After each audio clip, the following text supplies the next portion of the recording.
Welcome, everybody. We are back with the rewatch. Had a week off. Hope nobody abandoned us, but we are now going on to episode 7 of this steaming pile of dog shit. But our guest this week, we have the aspiring Dark One, who we might have to hang alongside Peter Connell at the end of this. But for the time being, let's keep in mind we haven't submitted him to the questionnaires. But ADO, as we're going to be calling you, we've got two general questions that we give all our guests. And the first is, what are you drinking? If you're drinking, don't need to, and your connection to the Wheel of Time. So please indulge us on both. Well, I was drinking just some Dole juice, but I finished that in the time it took us to prepare. So Mm-hmm. maybe I'll get a cola later, because I am another non-alcoholic that you'll be having on your streams. Seem to Good, get a lot of fuck, those. good Lord. Why do you people How keep do you volunteering for survive? this? I don't Yeah. know. What's going on? I don't Like, know. what's your secret? Like, I kind of want to quit drinking, for the health reasons and whatnot. Like, I'm pretty sure, I have liver problems now.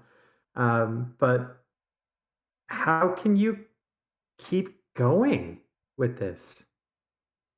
I don't know. I think I'm just used to the feeling of wanting to die too much now.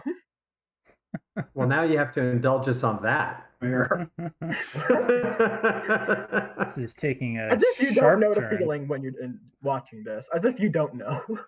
You're wrong. This is going to take a sharp right turn to the White Cloaks discuss mental health.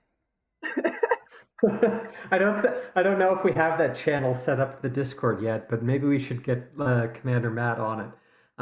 So ADO, you're doing this sober. Do Yep. you realize what that entails? Like, do we need you to like sign a waiver or something? A hold I harmless.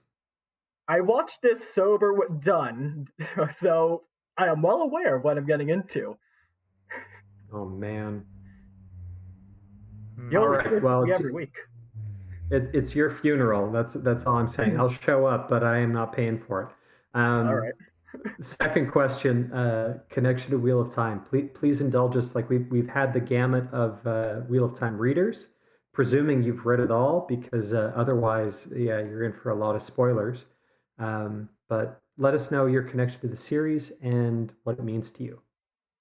Well, I have not actually finished, and I'm well aware I'm going to be in for spoilers. I already had several things spoiled watching these. But basically, I heard the Wheel of Time show was about to be released a few months ago, and I'm like, oh, now I have to put this up in my reading list so I can make sure I know how shit it is. Because, yeah, there was no chance this was going to be good. So I started grinding and was like, finished with the first book and a half of the second as the first season was coming out and I was watching it with done. So I was like both somewhat aware and somewhat not aware of what was going to happen. I am now 6 books in, and boy, do I know how much shit they screwed up. And every book, I'm just like, damn, Uh, this okay, thing gets more and more dog shit somehow.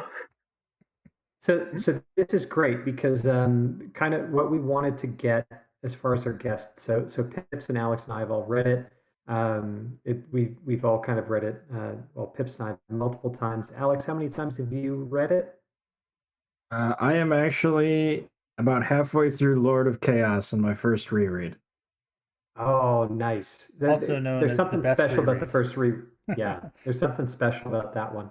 But we've had guests on who have read it as it came out, who read it or were aware of the series like as it got published. Like OBG 70 was a Robert Jordan fan from his Conan days and got clued into Wheel of Time when Robert Jordan switched over to doing his own thing rather than doing Conan. But it's always good to get a new perspective. So it sounds like you're a new reader, um, and you got a little bit ahead of the series. Haven't read it full through yet, so we'll try not to spoil too much. Although we probably wrecked it for you already.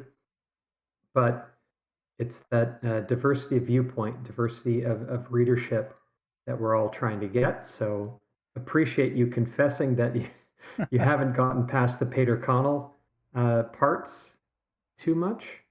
But back to you, ADO. What do you think of the series so far? Like, what do you like about it, and where do you think it's going to go? I am very impressed. I like seeing all the characters grow massively from their first appearance up to where I've read. They have changed as people in such drastic ways, but it was done in such a way where it kind of crept up on you. It's like I could see and look back to where the changes were happening, but it was done so slowly. It never felt sudden or jarring. It was a slow buildup of Rand getting all of this responsibility on him and him learning to bear the weight and him making all of these choices and not running away from it. From Matt slowly having to kind of accept what's happening to him despite fucking hating it.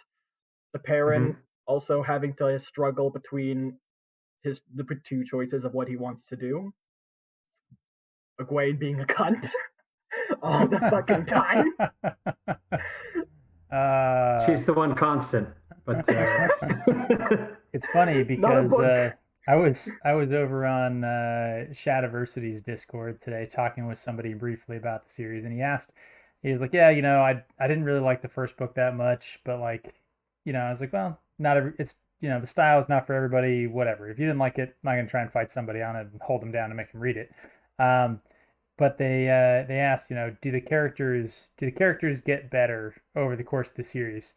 And I started, kind of listing some of them. I was like, yeah, Matt really transforms into somebody, a series kind of favorite.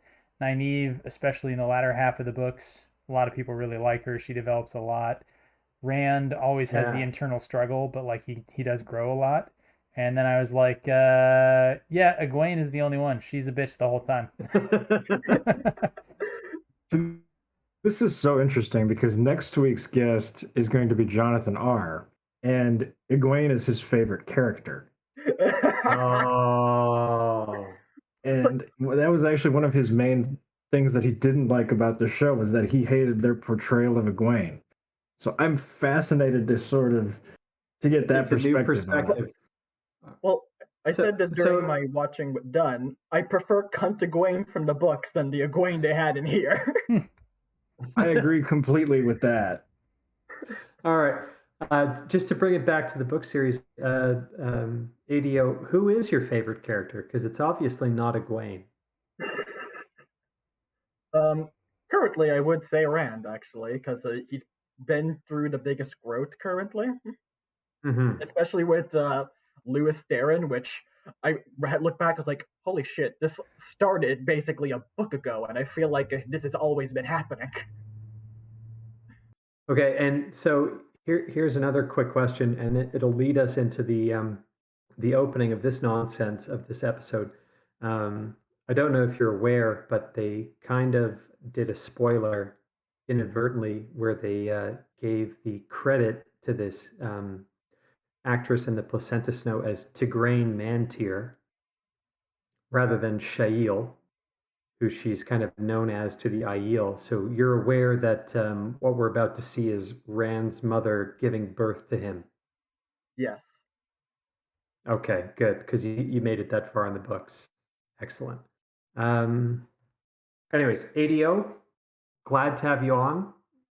Definitely pipe in, like give us your best shots on all this. But on this part of the rewatch, it's the first third. We are gonna try and get to where Padan Fain walks through a waygate inexplicably because he can't channel. But in the meantime, we have got the Placenta Snow to get through first. We have got the Ways and the Mean Girls, Regina George, who is stepping in for Matcham Shin. Going to get through all that. We are going to try and have our mid-episode break kind of maybe when they all go to sleep in the Ways. We don't know. We'll play it by ear. But we are back. We had a week off. We're going to get through this. Rings of Power, everyone's deflated about it. Let's get back to hating on Wheel of Time. And with no further ado, I say, Pips, let's get going.